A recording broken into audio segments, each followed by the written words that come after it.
Bonjour à tous, ça y est, je suis lancée, c'est ma première vidéo. Et comme sujet qui m'est venu, donc en méditation, c'est l'importance de l'ancrage. En effet, être ancré est primordial. C'est la première chose à faire tous les matins. Alors vous allez me dire, qu'est-ce que c'est s'ancrer? S'ancrer, c'est être connecté à la terre, c'est être connecté, donc être sur terre.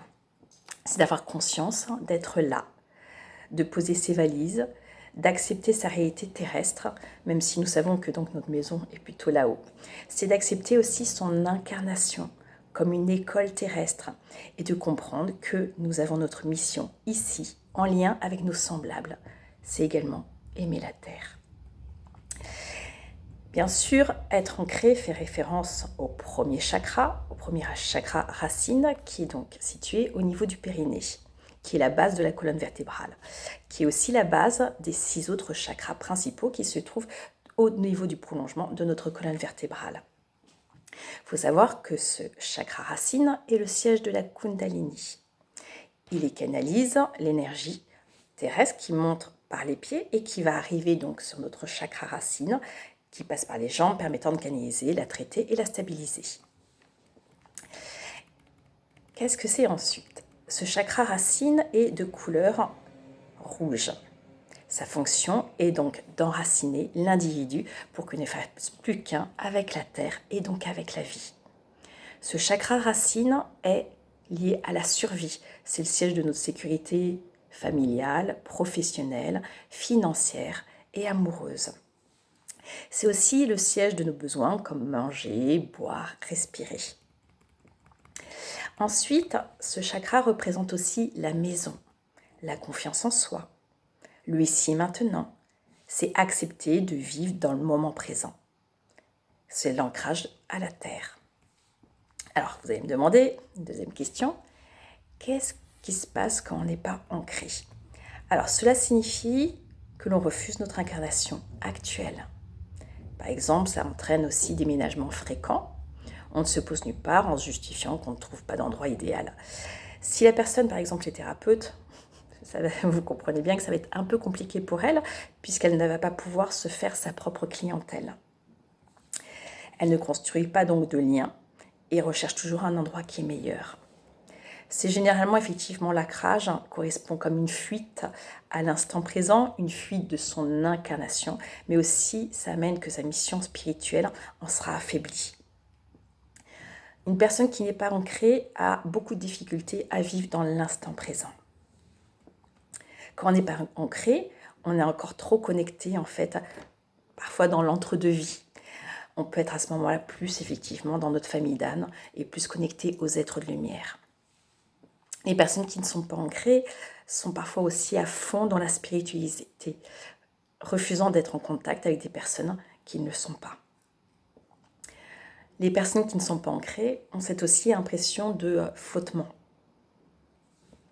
On peut dire d'elles parfois d'ailleurs qu'elles sont trop perchées ou un petit peu barrées. Il faut savoir aussi que quand on n'est pas ancré, à ce moment-là, c'est nos 3 chakras de base, donc le pyrénée, le chakra du ventre et le plexus solaire, ont un manque d'énergie et sont dans un dysfonctionnement et faible, car on sollicite à ce moment-là beaucoup plus ceux qui sont les 4 chakras supérieurs, qui sont alors très puissants. Et toute notre énergie est sur le haut et notre aura est peu vers le bas, amenant plus de parasites, d'infectations dans le bas. On le ressent d'ailleurs beaucoup plus, on se ressent beaucoup plus dans le froid. Alors, le problème, effectivement, d'être non ancré, ça amène des problèmes de fonctionnement dans la vie matérielle, l'argent, le travail. On a du mal, effectivement, à s'engager professionnellement. Et puis, il faut savoir que quand on n'est pas ancré, on est beaucoup moins protégé. Alors, troisième question, pourquoi s'ancrer et à quoi ça sert? Alors, l'ancrage permet de renforcer son ancrage à la terre, d'avoir les pieds sur terre. Ça permet de renforcer la connexion aussi au cosmos. Plus on a les pieds sur terre, plus on peut aussi monter haut et s'élever spirituellement. Donc c'est la connexion du ciel, du ciel et de la terre ou de la terre au ciel. Et donc automatiquement, ça aligne nos chakras qui sont à ce moment-là, on est beaucoup plus centré. Plus on est ancré dans la terre, plus donc, comme je l'ai dit, on peut aller haut spirituellement. Car en moins de coups de vent, on s'envole. Donc, comme je l'ai dit, ça fait le côté un petit peu perché. D'être ancré permet d'être incarné, donc on accepte davantage notre incarnation sur Terre, et c'est aussi de transmettre notre amour à la Terre. Ça permet aussi d'être ancré, de renvoyer en fait les problèmes des autres, quand on est des hypersensibles, donc vers la Terre qui à ce moment-là a la capacité, la possibilité de transmuter les énergies négatives. Être ancré permet d'avoir une aura bien ovale qui nous protège.